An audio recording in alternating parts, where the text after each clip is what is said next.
Sir నా పేరు రాజు అండి. ఏం చేస్తుంటావు? నేను కార్ డ్రైవర్గా చేస్తూ ఉంటాను. ఎలా ఉందన్నారు? ఎవరికి పట్టం కట్టే అవకాశం ఉందంటారు? ఈసారి చంద్రబాబు పట్టం కట్టే ఉందండి.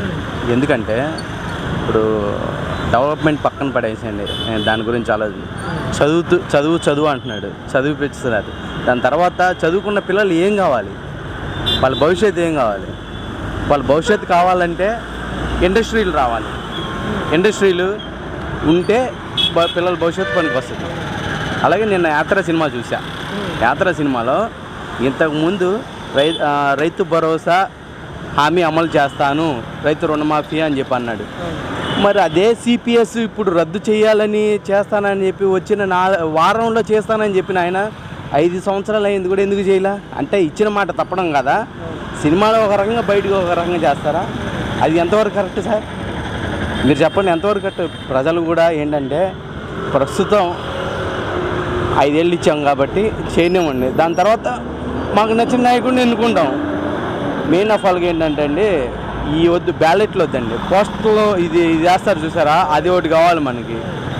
ఈ బ్యాలెట్లు అయితే ఏముంది, తారుమారు చేసుకుంటారు. ఇంకోటి ఏంటంటే ఎలక్షన్ అవ్వగానే 3 రోజులు 4 రోజుల్లో ఇచ్చేయాలి, డిక్లేర్ చేసేయాలి. 4 రోజులు పెట్టుకున్నారనుకోండి, దాన్ని ఏం చేస్తారు, అధికారంలో ఉన్న వాళ్ళతో మాట్లాడి వాళ్ళతో చేసుకుంటారు. అది ముఖ్యంగా గతంలో ఆయన నాన్నగారి పరిపాలన చూశారు, ఇప్పుడు జగన్మోహన్ రెడ్డి గారి పరిపాలన చూస్తూ ఉన్నారు. అసలు ఎవరి పరిపాలన మీకు బాగా అనిపించింది? తండ్రి పరిపాలన, కొడుకు పరిపాలన వ్యత్యాసం ఏమైనా ఉందంటారా? సార్, రాజశేఖర రెడ్డి పరిపాలన 100% బెటర్ సార్. ఇప్పుడు పథకాలన్నీ ఇచ్చేసి, పథకాలు అనేది ఏ ప్రభుత్వం అయినా, ఏ ముఖ్యమంత్రి అయినా కంపల్సరీగా పథకాలు అనేది ఇస్తారు. అది ఇచ్చి తీరాల్సిందే. ఏ ముఖ్యమంత్రి అయినా పథకాలు ఇస్తారు. ఈయన కొత్తగా ఇచ్చింది ఏముంది సార్? కాకపోతే వాళ్ళ నాన్నగారు చేసిందే బాగుంది సార్. ఎందుకంటే ఆరోగ్యశ్రీను ఆదుకున్నాడు. ఇప్పుడు ఆరోగ్యశ్రీ గురించి మన హాస్పిటల్కి వెళ్తుంటే ఏమంటున్నారు తెలుసా అండి, ఆరోగ్యశ్రీ పని చేస్తుందని హాస్పిటల్లో తీసుకొని తర్వాత సర్వర్ పని చేయట్లేదని చెప్పి ఒక్కొక్కరి దగ్గర 1-2 లక్షలు గుంజుతున్నారు సార్. అది మరేంటి సార్, అసలు టీడీపీ జనసేన పొత్తుని ప్రజలు ఎంతవరకు స్వాగతిస్తారంటారు? సార్, పవన్ కళ్యాణ్కి అయితే అవగాహన లేదండి. ఇప్పుడు కానీ పొత్తుతో వెళ్తే కొన్ని సీట్లు వస్తాయి, కనీసం 10 ఎన్నో సీట్లు వస్తాయి.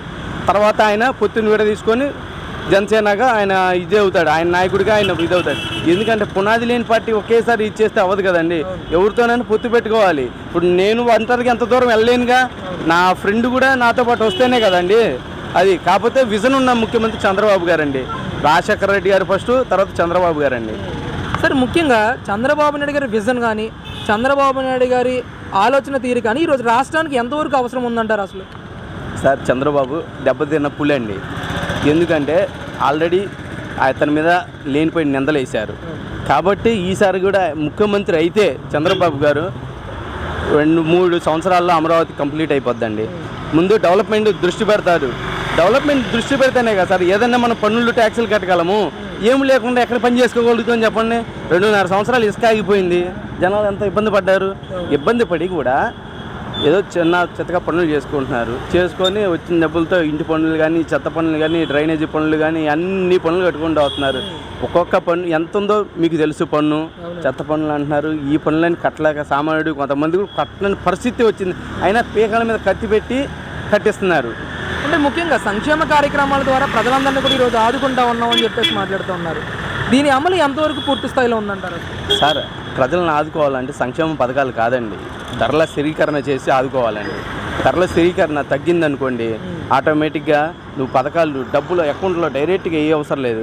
ధరల స్థిరీకరణ, బియ్యానికి అక్కడక్కడ కంట్రోల్, కూరగాయలకి అక్కడ కంట్రోల్ చేసుకుంటే సరిపోతుంది కదా సార్. వాడికి ఇచ్చి మళ్ళీ వాడిని వాడిని పేదోడు కాదు, ఆడు ఇంకా పేదోడైపోతున్నాడు. ఇప్పుడు 15,000 ఉండే స్కూల్ ఫీజు 20,000 అవుతుంది. ఇంకా డబుల్ వ్యత్యాసం, 5,000 రూపాయల వ్యత్యాసం కనబడుతుంది అక్కడ. ఎవరికి నష్టం? పేదోడికే నష్టం. పథకాలు అనేది ఎవరైనా ఇస్తారు సార్, ఒకటి గుర్తుపెట్టుకోండి, ఎవరైనా ఇస్తారు. ఏ ముఖ్యమంత్రి అయినా, ఇంత ముఖ్యమంత్రులు చేసింది ఏ ముఖ్యమంత్రి ఇవ్వలేదండి చెప్పండి? ఇస్తాడు. ఇప్పుడు తెలంగాణలో రేవంత్ రెడ్డి గారు, ఆయనకి అవగాహన లేదు, ఆయన ముఖ్యమంత్రి అయ్యి చేస్తున్నాడు. మా పిల్లల రైతు బంధుగా పెంచాడు. దాని తర్వాత ఆర్టీసీలో బస్సులో ఫ్రీ అని చెప్పి అంటున్నాడు. సార్, ముఖ్యంగా 3 రాజధానుల కాన్సెప్ట్ గురించి తీసుకుంటే, ఒక రాజధానితో చంద్రబాబు నాయుడు డెవలప్ చేస్తానని చెప్పి ఆయన, 3 రాజధానులతో రాష్ట్రం మొత్తం డెవలప్ చేస్తాను, 3 ప్రాంతాలను డెవలప్ చేస్తానని ఈయన. ప్రజలు దేన్ని స్వాగతించే అవకాశం ఉందంటారు ఒకవేళ రేపు ఎలక్షన్లు ఎవరికి?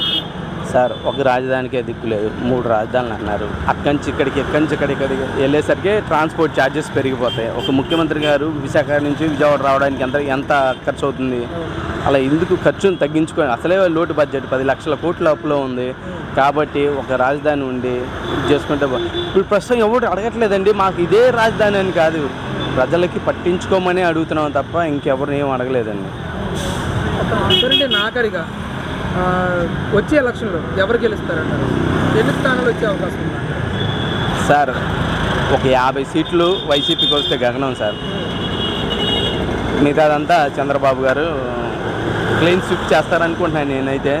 మరి షర్మిల గారు ఏం చేస్తారో అయితే మనకైతే తెలియదు. ఎందుకంటే పెద్ద పెద్ద తలకాయలు అందరూ కొద్దిగా వైసీపీలో ఉన్నారు.